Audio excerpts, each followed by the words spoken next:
as a source of artistic inspiration.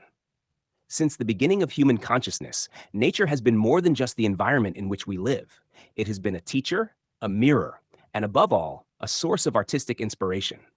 When artists, writers, and musicians turn their gaze toward nature, they do not simply record its external beauty. They respond to its eternal rhythms, its cycles of life and death, and its mysterious sense of timelessness. The concept of eternal nature has nourished art across centuries and civilizations, shaping human creativity in profound ways. Nature in the visual arts. From prehistoric times, humans have tried to capture the eternal spirit of the natural world. The earliest cave paintings in Lascaux and Altamira, created tens of thousands of years ago, depict animals not only as sources of food, but as sacred beings, symbols of survival and continuity. These works reflect a recognition that nature is both fragile and eternal, something worth honoring through images. During the Renaissance, artists such as Leonardo da Vinci and Albrecht Dürer studied the forms of plants, animals, and landscapes with scientific precision. For them, nature was a reflection of divine order, an eternal harmony between the human and the cosmic. The Romantic painters of the 18th and 19th centuries, such as Caspar David Friedrich, J.M.W. Turner, and Thomas Cole, emphasized nature's sublime power. Their vast landscapes, stormy seas, and majestic mountains suggested that nature was eternal in comparison to fleeting human lives. Friedrich's famous painting Wanderer, Above the Sea of Fog, depicts a lone figure facing a seemingly endless landscape, embodying both human smallness and the eternal immensity of nature. In the 20th and 21st centuries, artists like Georgia O'Keeffe, Ansel Adams, and contemporary land art creators such as Andy Goldsworthy continued this tradition. They highlight not only the beauty of natural forms, but also the idea that art itself is temporary, while nature endures. Goldsworthy's works, for example, are often made of leaves, ice, or stones, and are left to decay, a reminder of both impermanence and eternity. Nature in literature. Writers and poets have always looked to nature to express the deepest truths of human life. The eternal cycles of the seasons, the rising and setting of the sun, and the flowing of rivers serve as metaphors for the human journey. In classical literature, Homer described the wine-dark sea as a symbol of mystery and endlessness, while Virgil's Georgics celebrated agriculture as a way to live in harmony with the eternal rhythms of the earth. In Romantic poetry, nature became even more central. William Wordsworth saw it as a moral and spiritual guide, writing in Tintern Abbey that nature can lead the human heart from joy to joy. Walt Whitman, in Leaves of Grass, celebrated the eternal connection between humanity and the cosmos through the natural world. Ralph Waldo Emerson and Henry David Thoreau, leaders of American transcendentalism, emphasized nature as a doorway to the eternal, a living scripture where truth could be read. In modern literature, writers such as Rachel Carson in Silent Spring and contemporary eco-poets like Gary Snyder have continued this legacy. For them, the eternal nature is not only a muse, but a warning. It will survive beyond humanity, but our survival depends on respecting its eternal laws. Nature and music. Nature's eternal rhythms have deeply influenced music. In ancient times, chants and folk songs often imitated natural sounds, the rustling of leaves, the cries of birds, the rush of rivers. These early melodies were an attempt to harmonize human life with the eternal pulse of the earth. Classical composers carried this forward. Antonio Vivaldi's Four Seasons translates the eternal cycle of spring, summer, autumn, and winter into sound. Ludwig van Beethoven, especially in his Pastoral Symphony, captured the eternal spirit of nature through flowing melodies that imitate streams, storms, and birdsongs. Claude Debussy, with pieces like La Mer, gave voice to the eternal mystery of the ocean. In the modern era, musicians continue to draw inspiration from nature. John Cage used natural silence and chance operations to reflect nature's unpredictability. Contemporary ambient music often incorporates recordings of natural sounds, rain, thunder, wind, to remind listeners of their eternal connection to the earth. Even in film scores, nature's eternity inspires awe. Think of the sweeping orchestral music in documentaries like Planet Earth, where music becomes the voice of the eternal planet itself. The eternal dialogue between humanity and nature. What makes nature eternal in art is not just its beauty, but its paradox. It is always changing, yet it remains the same. A sunset is different every evening, yet it is always a sunset. A river flows endlessly, yet its path is eternal. This tension between permanence and impermanence has been a source of artistic wonder for millennia. Artists, writers, and musicians attempt to capture these moments, not to freeze them forever, but to remind us of the eternal cycles we share with the world. Every brushstroke, every line of poetry, every musical note is an echo of the eternal rhythms of the earth.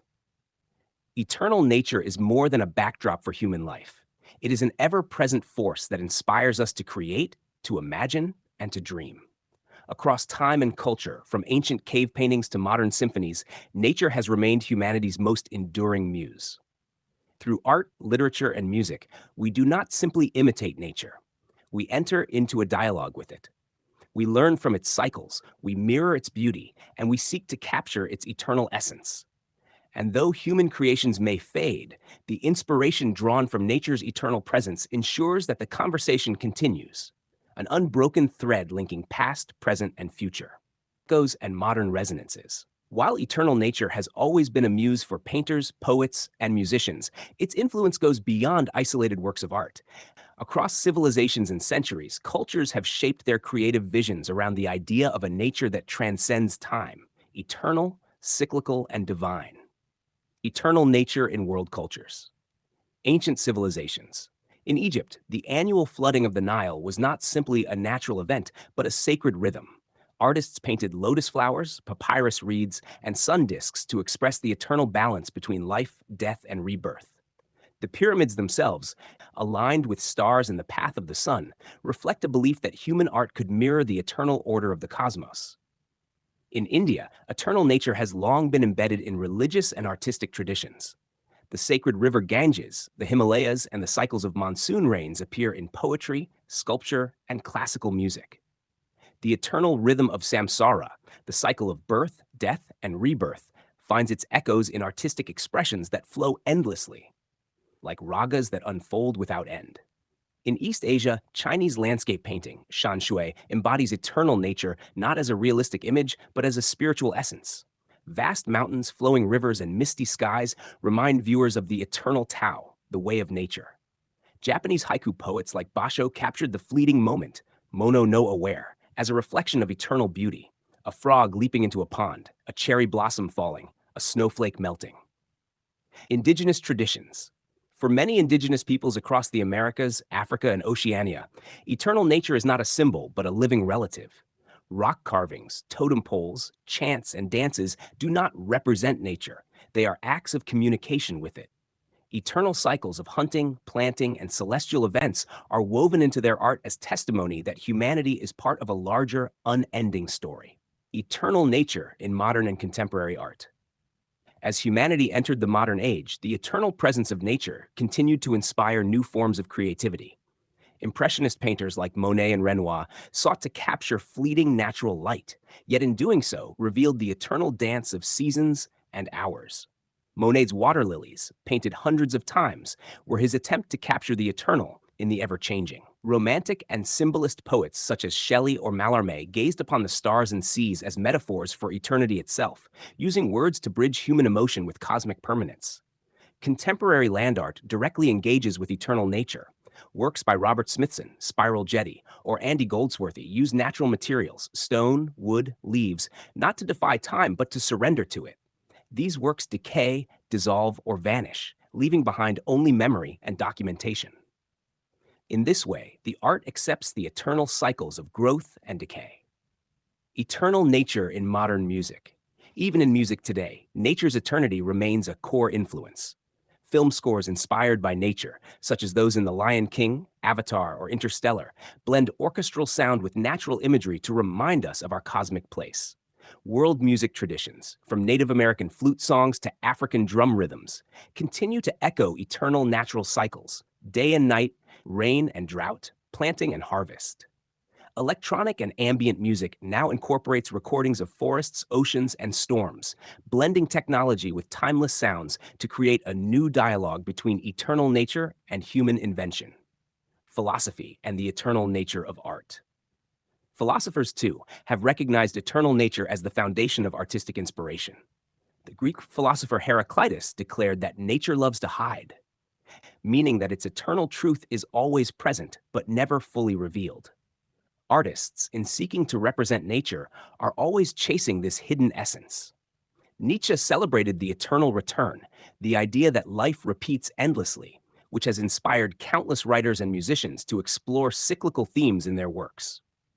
Modern eco-philosophy argues that true art must engage with eternal nature, not only to celebrate it, but also to protect it in an age of ecological crisis. Conclusion: the eternal mirror.